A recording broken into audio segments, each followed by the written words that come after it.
Para pemain timnas Indonesia sudah top semua tapi masih kalah tipis dari Arab Saudi. Sekarang bagaimana peluang timnas Indonesia setelah kalah dari Arab Saudi di bulan Oktober 2025? Bagaimana perhitungan dan peluangnya supaya Indonesia bisa lolos dan masuk Piala Dunia 2026? Ini adalah daftar klasemen grup sementara di mana di sini terlihat bahwa Arab Saudi itu menang dengan poin 3 ya, poin penuh di sini dia ranking 1. Sedangkan Indonesia ada di urutan 3. Sekarang bagaimana peluang timnas Indonesia dengan kondisi klasemen saat ini? Nomor 1 adalah Arab Saudi dengan 3 poin penuh dengan surplus 1 gol.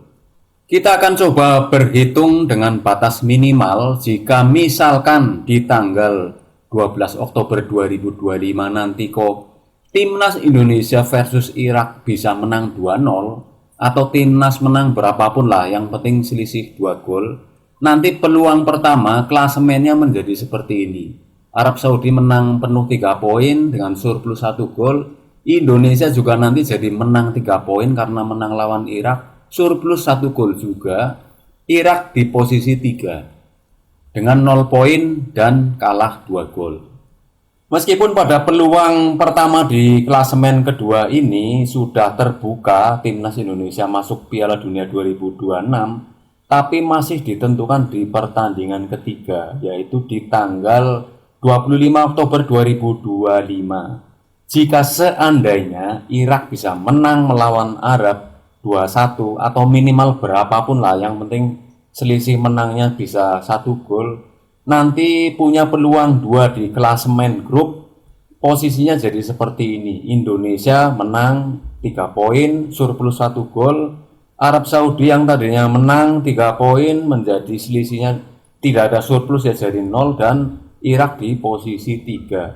Itu kalau kondisinya jika Indonesia menang lawan Irak dengan selisih 2 gol, Irak menang lawan Arab dengan selisih 1 gol. Itu Indonesia jelas masuk Piala Dunia 2026. Tapi jika kondisinya terbalik nanti tanggal 12 Oktober 2025, Irak itu menang melawan timnas, kemudian Arab melawan Irak, ya sudah poin penuh untuk Arab. Itu realita klasemen sekarang seperti itu. Ya, kita semua pasti heran ya, Indonesia sekarang timnas sudah dihuni banyak pemain-pemain top, pelatihnya juga jadi dari Eropa ya, pemainnya sudah bagus semua, formasinya sudah oke, sudah terbaik, susunan pemain bagus, fisiknya oke, tekniknya oke, taktikal, mental ya sudah oke juga, tapi ternyata masih kalah tipis dari Arab Saudi 2-3.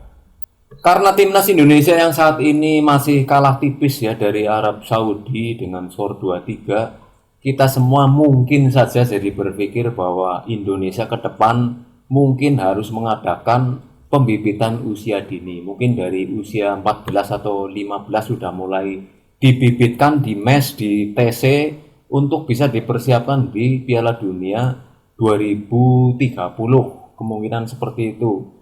Kita berharap seperti itu karena memang untuk masuk Piala Dunia itu sangat berat ya, persaingannya sangat tinggi, timnya juga besar-besar semua. Dengan pembibitan usia dini kita berandai-andai jika pemain sejak usia dini sudah di dalam satu tim, biasa main bareng terus, nanti terbentuk chemistry yang kuat antar pemain, passingnya juga pasti semakin akurat karena ketemu setiap saat, kontrol bolanya bisa lengket, pergerakannya bisa taktis karena feeling pergerakan tanpa bola, feeling pergerakan dengan bola mereka sudah padu sekali karena sudah biasa ketemu sejak usia dini. Akhirnya kita punya timnas yang sangat kuat untuk masa depan di Piala Dunia berikutnya. Kita semua berharap seperti itu. Tidak tahu ini untuk teman-teman semua gimana komentarnya, bisa ditulis di kolom komentar. Karena kita semua berharap sekali timnas Indonesia kita bisa masuk Piala Dunia. Silakan sekarang bisa klik subscribe untuk video berikutnya mengenai sepak bola, terutama perkembangan timnas di Piala Dunia. Jika Anda suka video ini silakan like, jika Anda merasa informasi ini bagus, bermanfaat, perhitungan peluangnya sudah akurat, silahkan bisa di-share ke teman, saudara, rekan Anda, supaya kita bisa sama-sama menyimak perkembangan timnas, dan berikan komentar jika Anda punya pendapat ataupun saran dan lain-lain. Saya akan berusaha respon secepatnya.